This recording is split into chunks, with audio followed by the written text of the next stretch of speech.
प्रधानमंत्री नरेंद्र मोदी अद्य शिक्षकपर्वणः प्रथमं सम्मेलनं सम्बोधयिष्यति। सः एव भारतीय सांकेतिकभाषा शब्दकोशस्य श्रव्यसुविधान्वितानां पुस्तकानां निपुणभारताय निष्ठा इति शिक्षक प्रशिक्षण कार्यक्रमस्य प्रकल्पानां शुभारम्भं करिष्यति।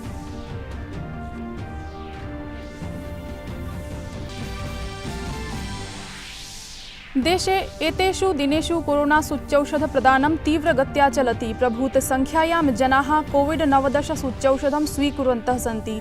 अद्यावधि सूच्यौषधसेवितानां संख्या आहत्य उपसप्ततिकोटिपरिमिता जाता।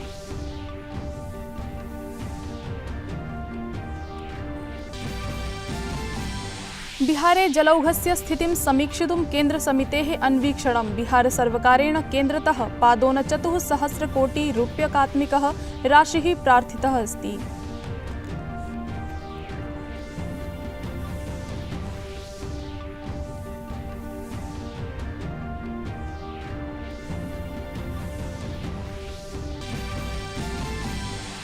ग्लोबल स्ट्रेटेजिक पॉलिसी फाउंडेशन द्वारा विमर्शस्य तृतीयं सत्रं संबोधितवान् संघ प्रमुखः मोहन भागवतः हिंदू मुस्लिम एकतायै आह्वानम् अकरोत्। राष्ट्रं च सुदृढीकर्तुं सबलम् उक्तवान्।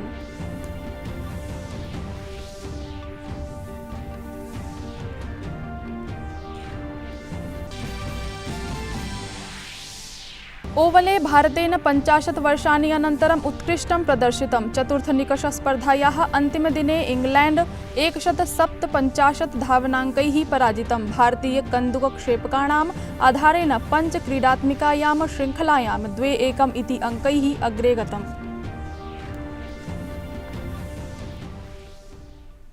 अभिवादये, हमस्मि हेमलता। अत्र भवतां भवतीनां च स्वागतं डीडी न्यूज़ वार्ता प्रसारणेऽस्मिन्। अथ वार्ताः विस्तरेण। प्रधानमंत्री नरेंद्र मोदी अद्य दृश्यश्रव्यमाध्यमेन शिक्षकपर्वणः प्रथमं सम्मेलनं सम्बोधयिष्यति। कार्यक्रमस्य अवसरे शिक्षाक्षेत्रीयानां महत्वपूर्णानां प्रकल्पानां च अपि शुभारम्भं करिष्यति।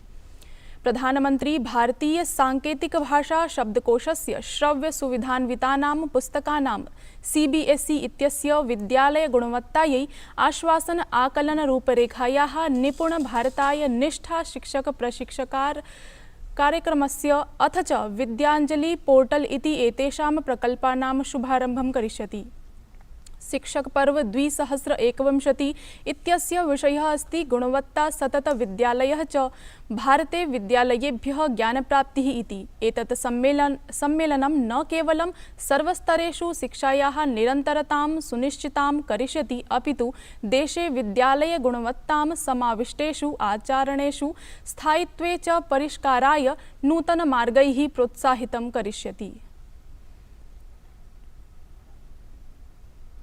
प्रधानमंत्री नरेंद्र मोदी सितंबर मासस्य 9 दिनाङ्के दृश्यश्रव्यपरान्तर्जालमाध्यमेन त्रयोदशीयस्य ब्रिक्स शिखर सम्मेलनस्य अध्यक्षतां करिष्यति। उपवेशने एतस्मिन् ब्राजील, रूस, चीन, दक्षिणाफ्रिका देशानां राष्ट्रपतयः भागं ग्रहीष्यन्ति।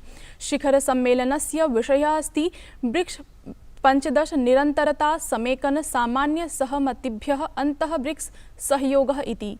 भारतं स्वकीयायै अध्यक्षतायै चतुर्णां प्राथमिकता आधारितानां क्षेत्राणां प्रारूपं निर्मितवत्। ताः सन्ति बहुपक्षीय प्रणालीषु परिष्कारकार्यम्, आतङ्कवादस्य विरोधः, डिजिटल इति प्रविधीनां प्रयोगः, सम्पर्के वृद्धिः च। एतत् अतिरिच्य कोरोना महामार्याः प्रभावं वैश्विकक्षेत्रीयविषयेषु विचाराणाम् आदानप्रदानं भविष्यति। एतत् द्वितीयवारमस्ति यदा नरेंद्र मोदी एतस्य ब्रिक्स सम्मेलनस्य अध्यक्षतां करिष्यति। इतः पूर्वं सः गोवायां 2016 तमे वर्षे सम्मेलनस्य अध्यक्षतां कृतवान् आसीत्। देशे एतेषु दिनेषु कोरोना सूच्यौषधप्रदानं तीव्रगत्या चलति। प्रभूतसंख्यायां जनाः कोविड-19 सूच्यौषधं स्वीकुर्वन्तः सन्ति। केन्द्रीय स्वास्थ्य मंत्रालयेन उक्तं यत् भारते गतेषु 11 दिनेषु तृतीयवारं सोमवासरे कोविड-19 सूच्यौषधीनां 1 कोटितः अपि अधिकानि औषधानि दत्तानि। एतेन सह एव अद्यावधि सूच्यौषधसेवितानां संख्या आहत्य उपसप्ततिकोटिपरिमिता जाता। केन्द्रीय स्वास्थ्य मंत्री मनसुख मांडविया ट्वीट सन्देशे लिखितवान् सितंबर मासस्य आरम्भः उच्चस्तरे अभवत्। अथ भारते संख्यायाम् 1 कोटि यावत् कोविड सूच्यौषधानि दत्तानि। प्रधानमन्त्रिणः नरेन्द्रमोदिनः नेतृत्वे एतत् अभियानं विश्वस्य सर्वतः बृहत् सूच्यौषधाभियानमस्ति। केन्द्रीय स्वास्थ्य मंत्रिणः मनसुख मांडविया इत्यस्य इटली देशस्य 4 दिवसीया यात्रा अद्य सम्पन्ना भविष्यति। मनसुख मांडविया इटली देशे विश्व स्वास्थ्य संघटनस्य महानिदेशकेन टेड्रोस एडनॉम घेब्रेयेसस इत्यनेन सह अमिलत्। आर्थिक सहयोग विकास संघटनस्य वैश्विक स्वास्थ्य परामर्शदा निक टॉम लिंसन अथ OECD निदेशकेन स्टेफान स्टारपेट्टा इत्यनेन सह अनौपचारिकं मेलनं कृतवान्। प्रधानमंत्री नरेंद्र मोदी ह्यः हिमाचल प्रदेशस्य स्वास्थ्यकर्मिभिः कोरोना टीकाकरण कार्यक्रम लाभार्थिभिः च साकम् आभासीय संवादतंत्र माध्यमेन संवादम् अकरोत्। हिमाचल प्रदेशः देशस्य प्रथमं राज्यमस्ति यत्र प्रत्येक लाभार्थिभ्यः कोरोना सूच्यौषधस्य न्यूनातिन्यूनम् 1 सूच्यौषधं प्रदत्तमस्ति। संवादक्रमे प्रधानमंत्री हिमाचल प्रदेशाय चैंपियन इति कथितवान्। उक्तं च यत् समूहे कार्यं कृत्वा एव एतस्य उद्देश्यस्य प्राप्तिः अभवत्। 100 वर्ष की सबसे बड़ी महामारी के विरुद्ध लड़ाई में हिमाचल प्रदेश चैंपियन बनकर के सामने आया है। हिमाचल भारत का पहला राज्य बना है जिसने अपनी पूरी एलिजिबल आबादी को कोरोना टीके की कम से कम 1 डोज लगा ली है। यही नहीं, दूसरी डोज के मामले में भी हिमाचल लगभग 1/3 आबादी को पार कर चुका है। हिमाचल के लोगों की इस सफलता ने देश का आत्मविश्वास भी बढ़ाया है और आत्मनिर्भर होना कितना जरूरी है ये भी याद दिलाया है। राष्ट्रपतिः रामनाथ कोविंदः ह्यः गोवायाम् आयोजिते विशेष सञ्चलनावसरे नौसेना विमाननाय राष्ट्रपतेः ध्वजं दत्तवान्। राष्ट्रस्य अद्वितीय सेवायै कस्मैश्चित् सैन्य एकांशाय राष्ट्रपति ध्वजः सर्वोच्च सम्माननं भवति। भारतीय सशस्त्र बलेषु भारतीय नौसेनायै सर्वप्रथमं सम्माननं प्रदत्तम् आसीत् यदा भारतस्य राष्ट्रपतिः डॉक्टर राजेन्द्र प्रसादः मई मासस्य 27 दिनाङ्के 1951 तमे वर्षे नौसेनायै ध्वजं दत्तवान् आसीत्। ततः परं राष्ट्रपति ध्वजः नौसेनायाः विविधेभ्यः एकांशेभ्यः प्राप्तः। एतस्मिन् अवसरे राष्ट्रपतिः उक्तवान् यत् नौसेना विमाननस्य इतिहासे एषः महत्वपूर्णः अवसरः अस्ति। भारतीय नौसेना भारतस्य सेवायां स्वकीय 68 वर्षाणि पूर्णानि अकरोत्। ह्यस्तने कार्यक्रमे प्रदत्तः ध्वजः युद्धशान्तिसमये कृत असाधारण सेवायाः अभिज्ञानं करोति। It is indeed a momentous event in the history of naval aviation as it completes 68 glorious years in the service of the nation. I would like to congratulate all officers and sailors, past and present, for achieving this feat.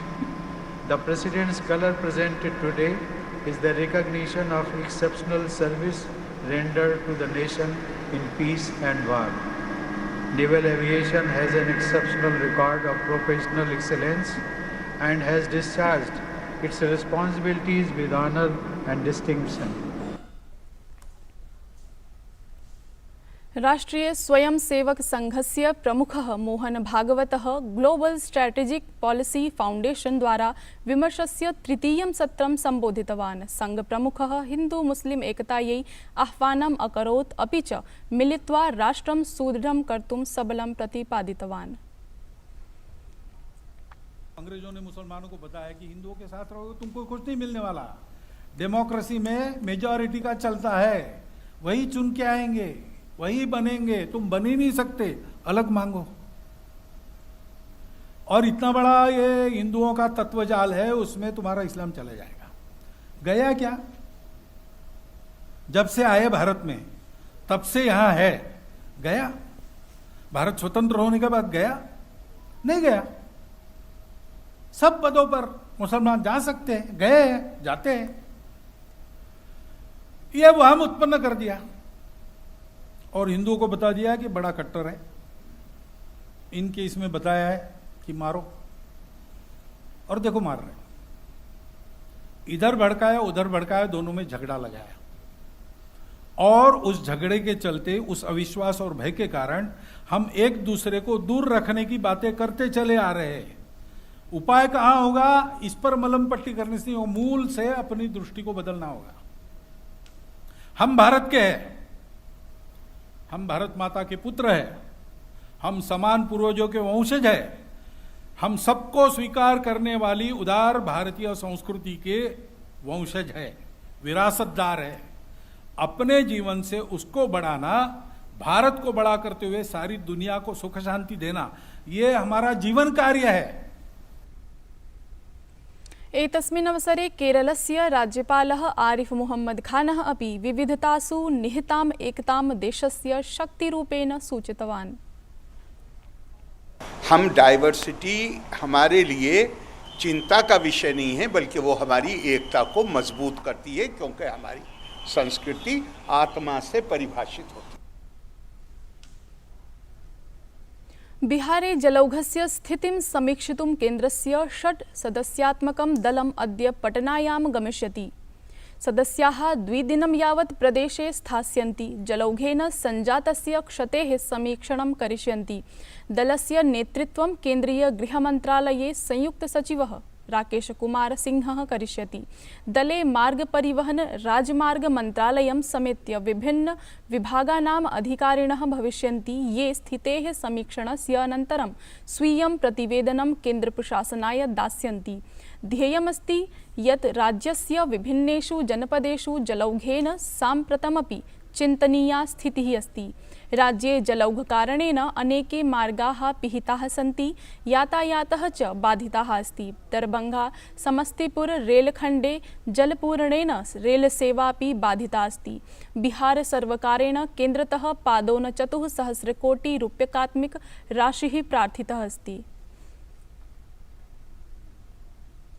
ओवले भारतेन 50 वर्षाणि अनन्तरम् उत्कृष्टं प्रदर्शितं। चतुर्थनिकषस्पर्धायाः अन्तिमदिने इंग्लैण्डं 157 धावनाङ्कैः पराजितं। भारतीयकन्दुकक्षेपकाणाम् आधारेण पञ्चक्रीडात्मिकायां श्रृङ्खलायां 2-1 इति अङ्कैः अग्रे गतम्। एतस्मिन् अवसरे देशवासिभिः सह प्रधानमन्त्री अपि ट्वीट् माध्यमेन शुभकामनाः प्रकटितवान्। वार्ता संस्करणमेतत् सम्पद्यते। अधुना अभिनववार्ताभिः सह पुनः उपस्थास्यामः। भूयात् तावत् मङ्गलम्।